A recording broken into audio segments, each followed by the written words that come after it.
Anxiety. Your mind deceives you. This is how you can break free. There are days when everything seems normal. Yet your chest tightens. Your breathing speeds up. And your body starts screaming. Danger. Danger. Danger. No, there's no lion. No visible threat. But your mind has already decided. You're in danger. That constant inner alarm. That silent scream you can't explain. Has a name, anxiety. And today, in this video, you'll finally understand why it happens. What's going on inside your brain. How it manipulates you. And most importantly, what you can do to break free. What is anxiety? Theory plus science. Anxiety is not just worry. It's a reaction triggered by your brain when it believes a threat is nearby. From a neurological perspective, your brain activates its defense system, fight or flight. It releases adrenaline and cortisol, preparing your body to react. The problem? Today, almost everything, social pressure, notifications, expectations, triggers that same system, even when there is no real danger. The result? A body stuck in constant alert mode. Alive, but exhausted. Key message: anxiety is not your fault. It's a biological reaction. But you can learn to control it. What is anxiety? Really? Have you ever felt like something bad was about to happen, even though you couldn't explain why? That unsettling heaviness. As if the world suddenly pressed down on you. As if something invisible were watching you from a corner of the room.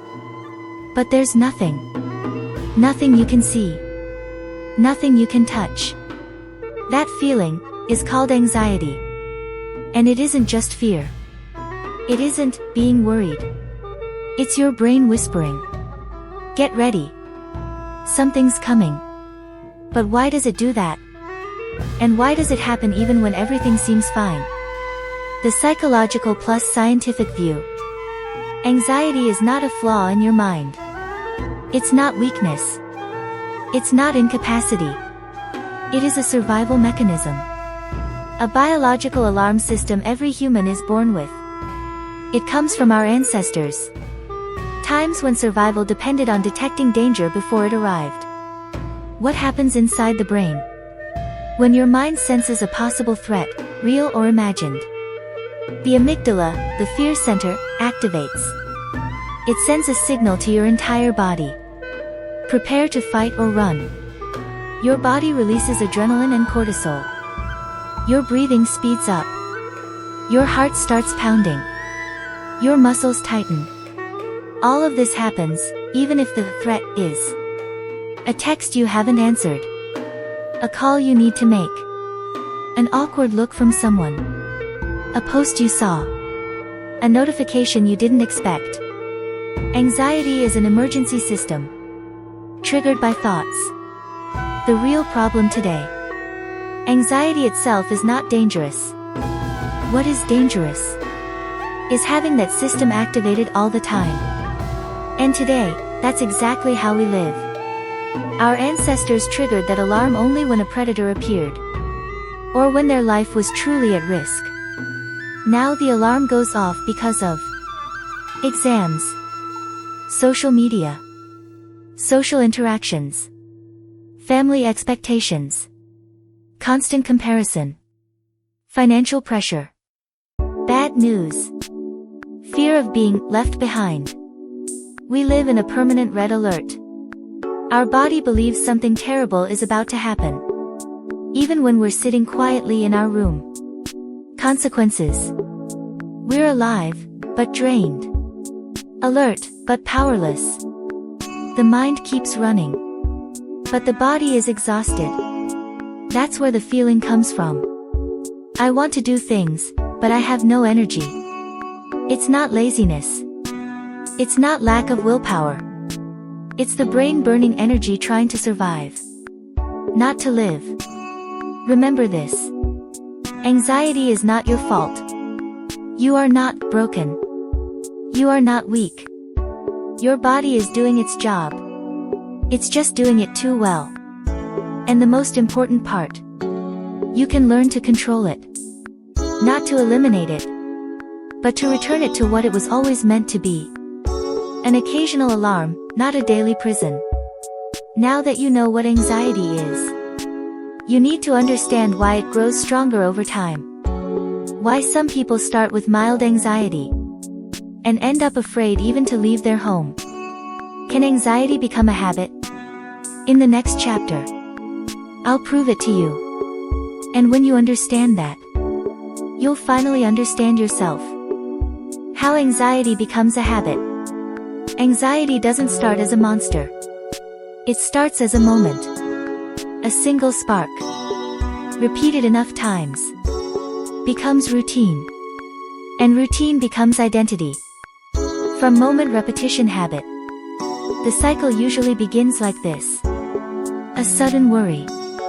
A repeated reaction. A learned escape. A habit that feels automatic.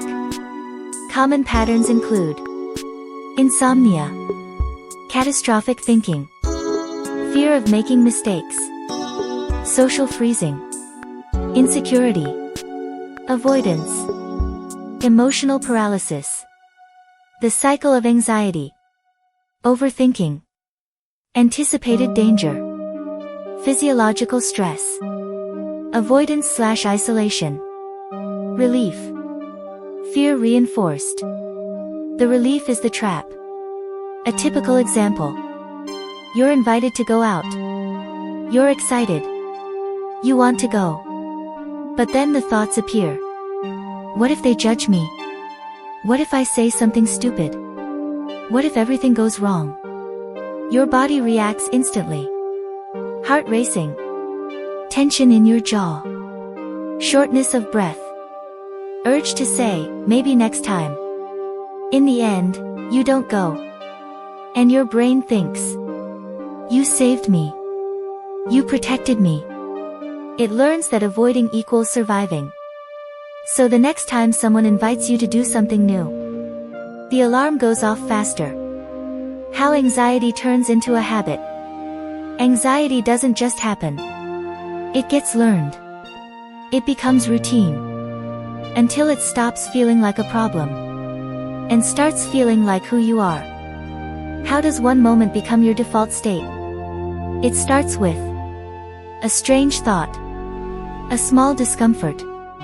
A doubt. What if something goes wrong? Your body reacts before you understand why. You avoid. And when you avoid, you feel relief. That relief becomes addictive. And your mind learns something dangerous. When I escape, I survive. The first time, it was anxiety. The second time, worry. The third time, habit. The fourth time, personality. The brain creates anxiety pathways. Your brain builds mental highways. The more often you think a certain way, the faster your mind returns to it. This is called negative neuroplasticity. Your mind adapts. But not to overcome fear. To survive it. The result is a predictable loop. Situation thought reaction behavior reward social invitation. What if it goes wrong?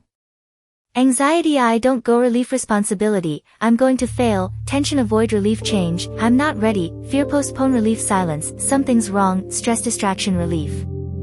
The relief confirms the habit. You weren't being cowardly.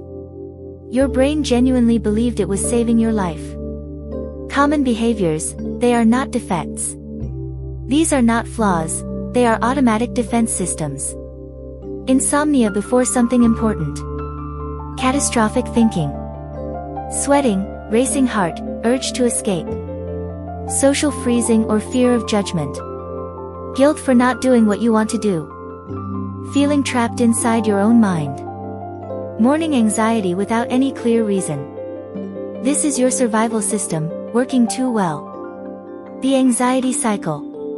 Overthinking. Anticipating danger. Body in stress. Avoidance. Relief. Brain learns, avoiding is safe. And this is how the fear of living begins. A real example, the plan that never happened. You get invited out. You feel excitement. You want to go. Then the thoughts arrive. What if they judge me? What if I say something dumb? What if they notice how nervous I am? Your body reacts immediately. Pounding heart. Tight jaw. Short breath. Urge to cancel. You stay home. Your brain whispers. You saved me. That relief is dangerous. Because the brain concludes. Avoiding equals surviving. From that moment on, every new invitation triggers the alarm. Final reflection of this chapter. You were not born afraid. You learned fear. You repeated it. Until it became part of you. Anxiety didn't start as your enemy. It started as your shield. But today, maybe that shield is too heavy. Maybe it's stopping you from moving. Maybe you don't need protection anymore. Maybe you need to start living. Next chapter. Can anxiety be retrained? Can fear be unlearned? What has science discovered about mental reprogramming? There are people who have trained their brains and now live in peace. You can too. And I'll show you how. Common signs that you're living with constant anxiety. There are symptoms in the body that you should never ignore. Because sometimes, anxiety isn't visible. It's only felt. As if your mind were trying to speak to you before it breaks. This part is not to scare you. It's so you can listen to yourself. Maybe for the first time in a long time. Sign 1, insomnia or interrupted sleep. Your body sleeps, but your mind stays awake. If you struggle to fall asleep, if you wake up at 3 or 4 a.m. for no clear reason, it's not random. Your brain believes there's danger. Your sleep is fragmented because your mind stays alert. In case something happens at night, you're not resting. You're surviving while you sleep. Sign 2, startling at small stimuli. A small noise. A door closing. A phone notification. You jump. You tense up. As if something bad were about to happen. This is called nervous system hyperactivation. The body is ready to defend itself, even though there is no real threat. Sign 3, sweating, heart palpitations, stomach knots. The body screams before the mind does. You feel sudden heat. Your hands get sweaty. Your heart beats fast, for no reason. You feel a knot, right in your stomach. That is cortisol in your bloodstream. It's the brain sounding the alarm. Because it believes something is going to happen. Even if it doesn't know what. Anxiety doesn't always hurt. Sometimes, it burns. Sign 4, difficulty concentrating or making decisions. With anxiety, deciding is exhausting. Thinking is tiring. The future feels heavy. Simple decisions turn into labyrinths. Because your mind believes any mistake could be dangerous. That's why every thought drains you. Not because you're weak, but because you're exhausted, on the inside. Sign 5, hypervigilance. Your mind notices more than you want it to. The tone in someone's voice. The uncomfortable silence. The looks. The gestures. The tension in the air. You detect tiny details. But it mentally exhausts you. It wears you down. Because the brain isn't resting. It's analyzing everything. And sometimes, seeing too much hurts. Sign 6, social avoidance. Fear of rejection plus low self-esteem. You start saying, maybe another day. Today's not a good day. I don't want to bother anyone. But the truth is, you don't want to be seen. You feel like you don't fit in. Like others can tell. Like if you speak, you might fail. And little by little, your world shrinks. Your circle fades. Your voice gets quieter. It's not that you don't want to be with others. It's that your mind convinces you that being alone is safer. If you recognize several of these signs, don't ignore them. Your body is already asking for help. Not with words, but with symptoms. Anxiety is not made up. It's not laziness. It's not weakness. It's a defense mechanism that stayed active for too long and no longer knows how to turn off. In the next chapter, we're going to answer something crucial. Can this state be deactivated? Can anxiety be retrained without medication? Can the brain learn to feel at peace again? Spoiler: yes. And it begins by understanding how your mind works when no one is watching. What recent science says. Psychological and social context. Anxiety wasn't born with you. It was built by a world moving faster than the human heart was ever meant to endure. And today, science confirms it. We are living in the era of the constantly alert brain. Anxiety is a global phenomenon. Recent studies in the United States, Spain, Colombia, Mexico, and across most of Latin America reveal something alarming. Anxiety has increased by more than 300% in the last 20 years. Why? A fast-paced lifestyle, social media and constant comparison, academic and work pressure, economic instability, social pressure to appear perfect. We are connected to everything, but disconnected from ourselves. And the brain begins to assume that everything is a threat. Even when we're at home, alone, in silence. Confusion, normal stress versus pathological anxiety. I'm anxious. I'm stressed. We say it without thinking. But do we really know the difference? Stress, normal; anxiety, pathological, has a clear reason, sometimes has no cause. Ends when the situation ends, persists even when everything is fine, can motivate you, blocks you, paralyzes you, temporary becomes constant. The dangerous part is when you feel anxiety and start believing, that's just who I am. Or worse, that it will always be this way. But that isn't true. You weren't born anxious. You simply learned to survive too much. The modern brain is overtrained. According to recent research, the human brain no longer distinguishes between taking an exam and a real attack. Phone notifications trigger microbursts of adrenaline, similar to when someone shouts your name in panic. The pressure to show a happy life online activates brain regions linked to fear of rejection and social shame. Scientific conclusion: our brain is receiving danger signals in a world where danger is almost never real. And when the body gets used to that state, it forgets how to live in peace. The problem with self-therapy. Today, many people search for answers on social media. Short videos, quick advice, motivational quotes. And it seems helpful. But sometimes, it's dangerous. Because confusing anxiety with stress or introverted personality can delay a proper diagnosis. For years, the mind needs understanding, not shortcuts. Anxiety can be treated, but you must know what you're fighting. Not random facts, not viral quotes, but real science and professional help. Your mind doesn't need someone telling you, "Come on, you can do it."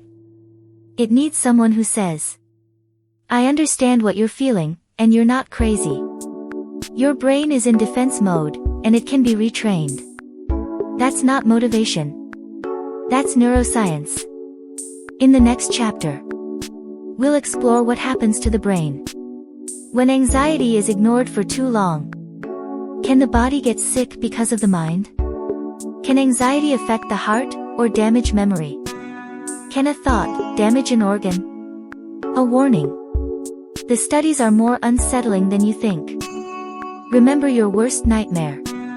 Because sometimes, the danger isn't outside. It's inside you. Chapter 5, Real Stories, When Anxiety Almost Destroyed You. There are facts. There is science. But what impacts us the most? Our real lives. Because anxiety is not a concept. It's a weight. A silent enemy that sometimes lives inside us. Today, I'll tell you 3 real stories. Ordinary people. Like you. Like me. Who almost lost their lives, without even noticing. Story 1, Miguel, stopped going out. Miguel is 23 years old. He loves music, video games, and he used to love going out with friends. But one night, at a party, he felt his heart explode. Cold sweat. Rapid heartbeat. Dizziness. He ran to the bathroom thinking, I'm going to die. It was his first panic attack. No one understood. Everyone thought he was exaggerating. And he simply stopped talking about it. After that, he declined invitations, avoided family gatherings, and started saying, I'm busy, I have things to do. But in reality, he was just scared. And one day, his mind whispered, if you don't go out, you'll be safe. So he didn't. And his friends drifted away. Anxiety stayed. Reflection. His brain learned something dangerous. Avoiding equals surviving. That was the beginning of the cage. Not a physical one, but a mental one. Story 2, The Student Who Stopped Sleeping. Julia, 19. Medical student. Brilliant. Perfectionist. Extremely hard on herself. Before every exam, she started not sleeping for one night. Then 3. Then, an entire week. At night, she couldn't shut her brain off. What if I fail? What if everyone moves ahead and I fall behind? What if I disappoint my parents? She slept, maybe 40 minutes. Woke up with a racing heart. Cried silently, through many dawns. She never said a word. Because anxiety has another mask. You must handle this alone. You can't fail. It's not that serious, you're overreacting. Until one day, in class, she fainted. Diagnosis, extreme exhaustion. Not physical. Mental. Powerful message. Many people don't need to sleep. They need to learn how to let go. Story 3, The Invisible Employee. Carlos is 32. Works in an office. Nobody notices him much, but he always delivers. Pressure grew. More tasks. More goals. More competition. And his mind turned against him. If I make a mistake, they'll fire me. If I say what I think, they'll laugh. If I fail once, everything will fall apart. He started avoiding eye contact. Stopped talking in meetings. Then, stopped joining group lunches. Until one day, he felt his voice disappearing. He ate alone. Thought alone. And began to feel like he didn't exist. One day, he was invited to give a presentation. He didn't answer. Left the group chat. Didn't show up to work. Said he was sick. But his body was healthy. The one who was sick was his mind. Anxiety doesn't always scream. Sometimes it just makes you disappear. These people are not crazy.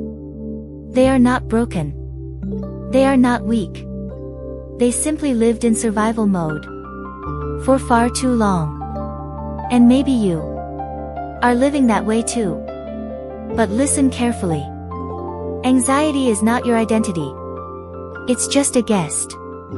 And you can remove it from your home. The first step is recognizing it. The second is deciding not to fight alone. If any of these stories made you feel something, stay with me. Because in the next chapter, you will learn how to take back control of your mind and your life.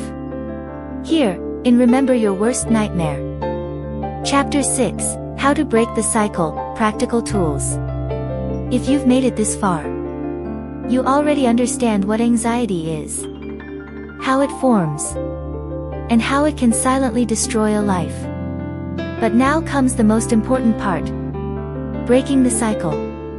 Because no one deserves to live permanently in survival mode. This chapter isn't therapy. It's survival. Real tools.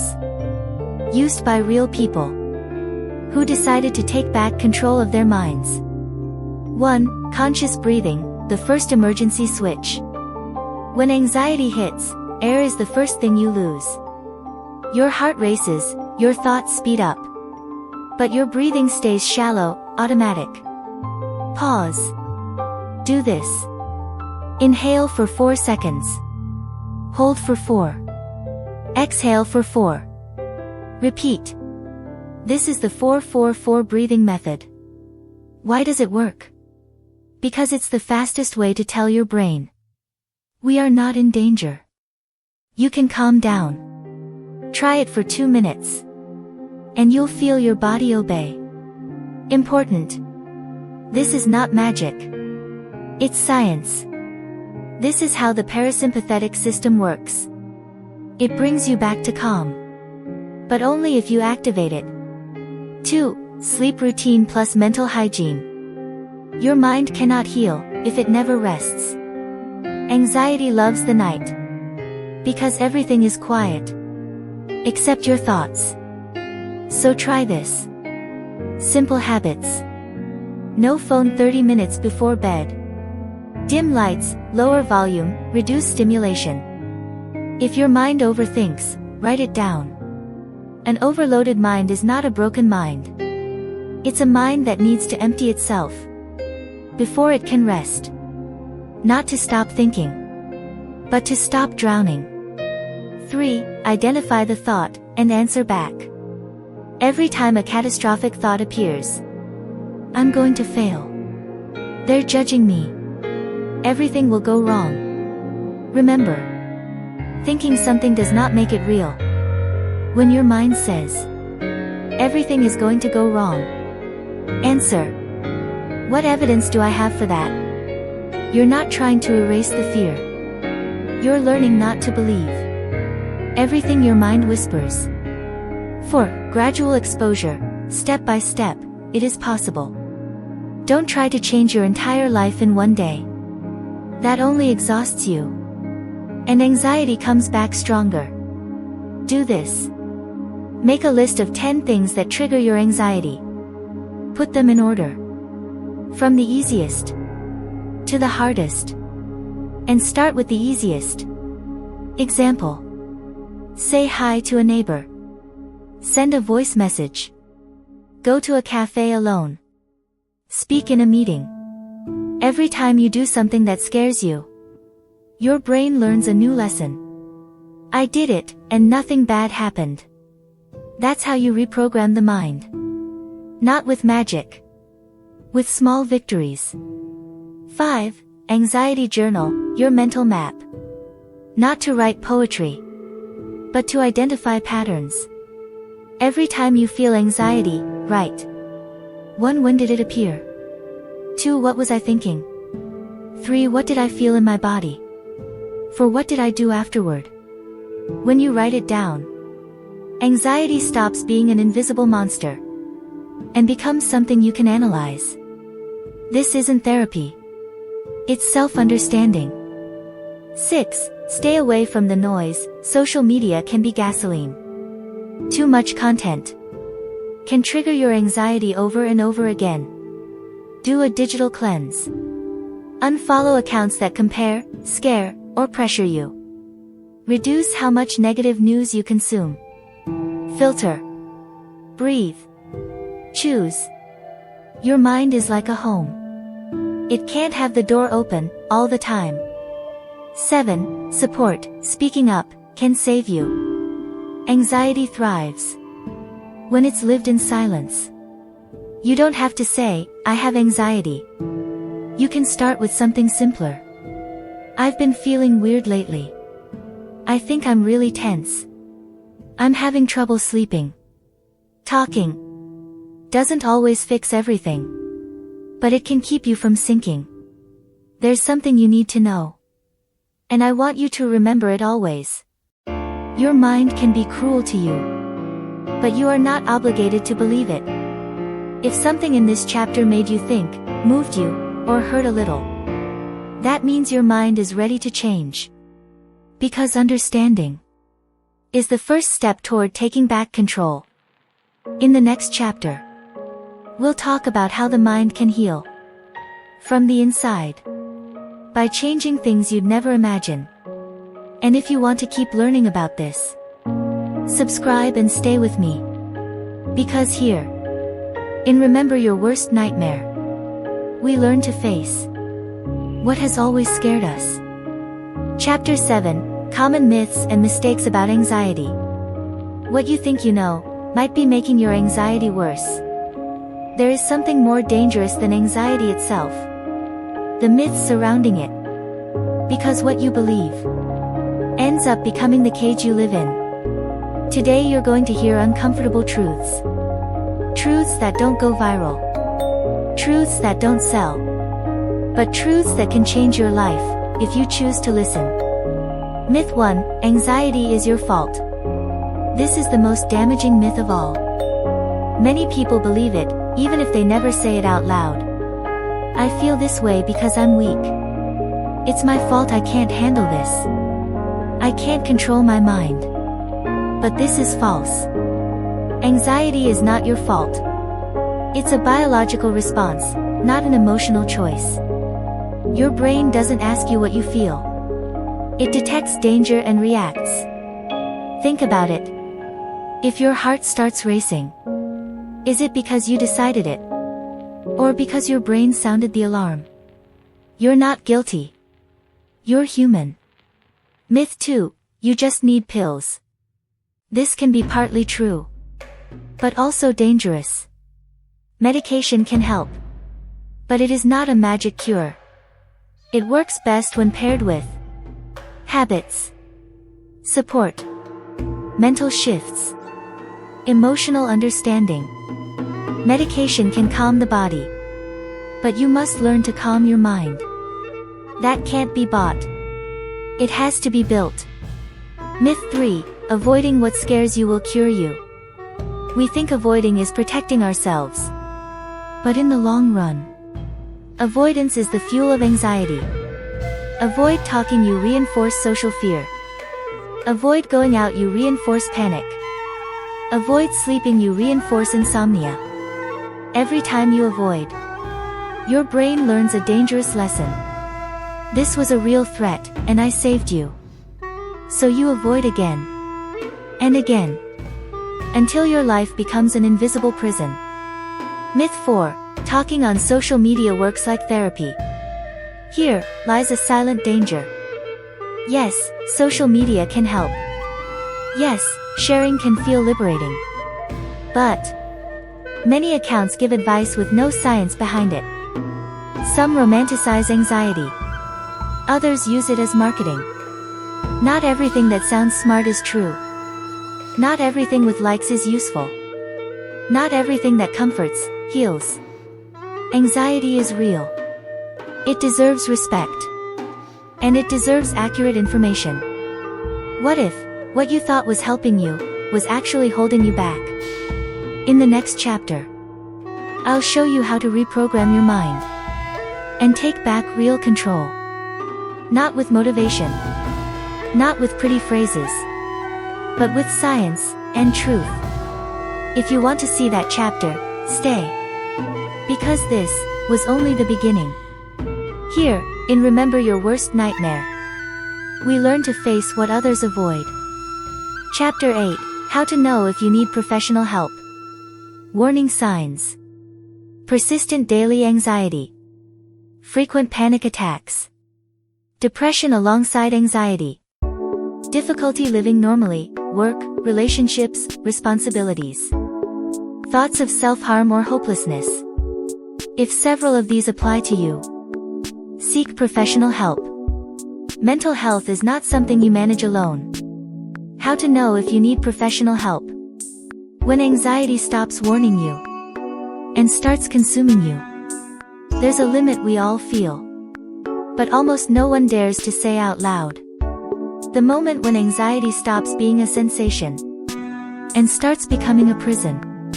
Maybe you've lived it. Maybe you're living it now. Today we'll talk about the exact point where taking care of your mind stops being optional and becomes a vital necessity. Warning signs when it's no longer normal. If you recognize yourself in several of these points, don't ignore them. Don't minimize them. Listen carefully. Sign what it means. Persistent daily anxiety. The internal alarm no longer turns off. Frequent panic attacks. The body is losing stability accompanying depression. The mind is shutting down. You can't live normally. Fear has started making your decisions. Self-harm thoughts or emptiness urgent. This should not be faced alone. Important. When anxiety begins to damage your daily life, your relationships, your performance, your sleep, your peace, it's no longer just anxiety. It's suffering. The mind doesn't break all at once. It breaks in silence. There are people who smile, but inside, they're screaming. There are people who function, but no longer feel alive. There are people who got used to living with pain because they believe it's just who they are. It's not true. You were not made to suffer. It was never your destiny. It's not part of being an adult. It's simply a weight no one taught you how to carry. When the mind begins to collapse, the body speaks, but if you don't listen, it screams. Unexplained palpitations. Insomnia or fragmented sleep. Negative thoughts on a loop. A constant fear of making mistakes. Mental fatigue the moment you wake up. A feeling that something bad is about to happen. This is the critical point. If anxiety lasts more than 2 weeks in a row, it's no longer stress. It's a disorder.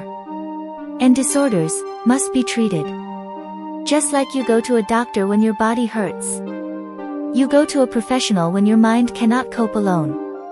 What if I don't have anyone to talk to? There are anonymous helplines around the world. There are free psychologists in universities and public institutions. There are support groups. There are real communities that truly listen. But the hardest step is this. Accepting that you need help. Not because you're weak, but because your mind deserves care. Just as much as your body. Anxiety can be a signal, a defense, a phase. But when it becomes a weight, when it starts breaking your life apart, it transforms into something else. And in that moment, asking for help is not surrendering. It's the beginning of healing. Maybe you didn't find this chapter by accident. Maybe it was the reminder you needed. If any of these signs live inside you, don't stay silent.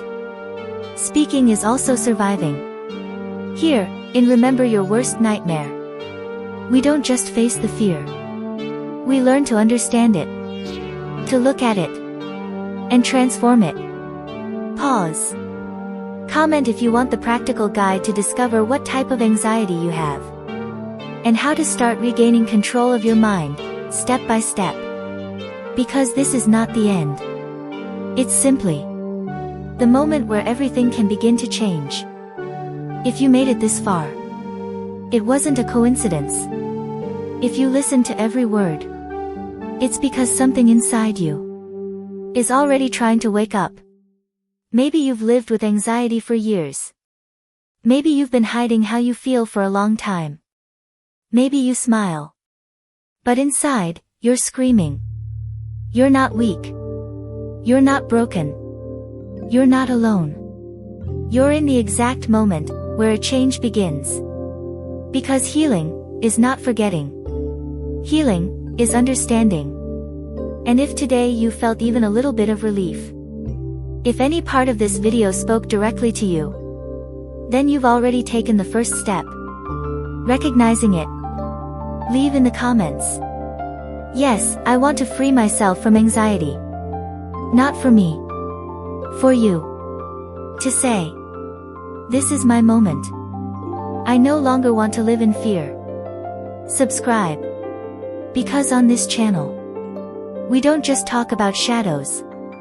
We look for ways to get out of them. To remember your worst nightmare. To understand it. To face it. And so that one day, it stops chasing you. Because you are not your anxiety. You are so much more.